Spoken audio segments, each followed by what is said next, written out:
जय महाराष्ट्र. धाराशिव लोकसभा मतदारसंघातील नगर परिषदांसाठी जी मतदान प्रक्रिया त्या ठिकाणी पार पडली होती त्याची मतमोजणी आज होती आणि या मतमोजणी झाल्याच्या नंतर त्या ठिकाणी ह्या निवडणुकीमध्ये जे जे नगरसेवक पदाचे उमेदवार महाविकास आघाडीचे विजयी झाले त्या सर्वांचं मी मनापासून हार्दिक अभिनंदन करतो.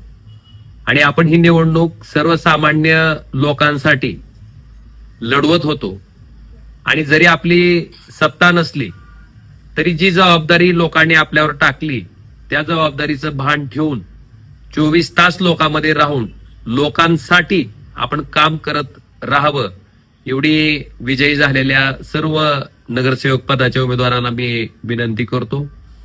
आणि शेवटी जनमताचा कौल आहे तो मान्य आहे आणि ह्या निवडणुकीमध्ये समजा जिथं कुठं आम्ही काम करण्यात कमी पडलो असेल काही त्या ठिकाणी राहिला असेल तर त्याच्यात सुद्धा सुधारणा करून अजून परत तेवढ्याच ताकदीनं लोकांसाठी सक्रिय पद्धतीनं काम करत राहू. जे उमेदवार ह्या निवडणुकीमध्ये नगराध्यक्ष पदाचे आणि नगरसेवक पदाचे पराभूत झाले त्यांच्यासाठी सुद्धा माझी कळकळीची विनंती आहे की आपण हताश निराश होऊ नका. शेवटी लोकांसाठी काम करायच्या भूमिकेतनं आपण ही निवडणूक लढवत होतो.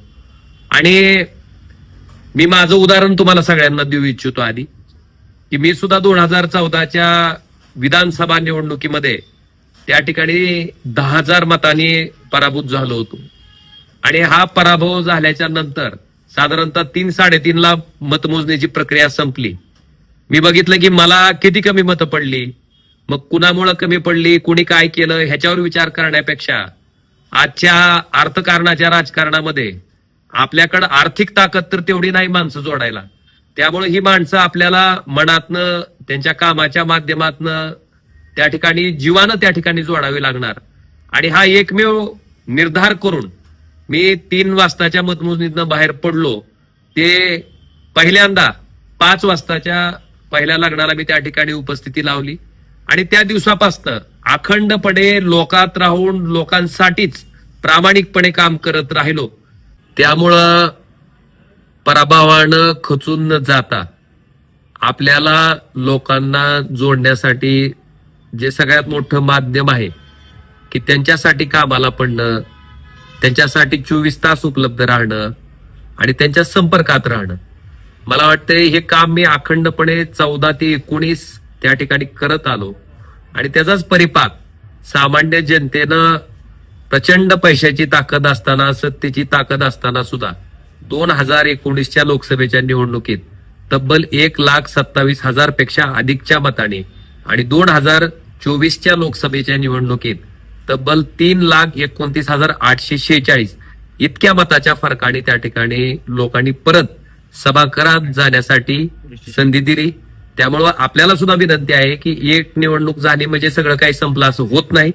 आपल्याला लढा हा द्यावाच लागणार आहे आणि त्याच्यासाठी लोकांच्या संपर्कात जाऊन काम करणं, त्यांच्यासाठी सतत उपलब्ध असणं, मला वाटतं हा मूलमंत्र पण त्या ठिकाणी आपण पाळून जर काम करत राहिलो तर निश्चित पुढच्या निवडणुकीमध्ये यश हे आपलंच असणार आहे. आणि मला वाटतंय आपल्याला सुद्धा माझी विनंती आहे की पराभव झाला म्हणजे काही एक निवडणूक नाही, अजून 5 वर्षानं परत निवडणुका त्या ठिकाणी येणार आहेत. पण आपण खचून न जाता निराश न होता तेवढ्याच ताकदीनं लोकांमध्ये राहून जेवढी मतं आपल्याला कमी पडलीत तेवढी मतं जोडण्यासाठी, माणसं जोडण्यासाठी जे काही कष्ट घेणं आपल्याला अपेक्षित आहे, लोकांसाठी काम करणं अपेक्षित आहे, त्याच्यासाठी सामान्य लोकांसाठी आपण सगळ्यांनी सक्रिय राहावं असं सगळ्या पराभूत उमेदवारांना सुद्धा मी महाविकास आघाडीच्या नम्र आवाहन करतो. आणि निश्चित हा आपला संघर्ष हा सर्वसामान्य जनतेसाठी, सर्वसामान्य लोकांसाठी आहे. त्यामुळं त्यांच्यासाठी आवश्यक असणाऱ्या सगळ्या गोष्टी मला वाटतंय एक लोकप्रतिनिधी या नात्यानं आपण सगळेजण ताकदीनं पूर्ण करत जाऊ. आणि जे पराभूत झाले असतील ते सुद्धा, त्यांना सुद्धा जनतेनं काही ना काही मतं टाकलेले, मला वाटतं लोकांनी टाकलेला विश्वास, कमी पडलेले मताचं त्या ठिकाणी जितके आपल्याला कमी पडलेत ते कुणाला दोष देण्यापेक्षा तेवढी माणसं जोडण्यासाठी अजून ताकदीनं, अजून शक्तीनं, अगदी आत्तापासूनच आपण त्या ठिकाणी कामाला लागावं असं नम्र आवाहन मी आपल्या सगळ्यांना करतो. धन्यवाद. जय महाराष्ट्र.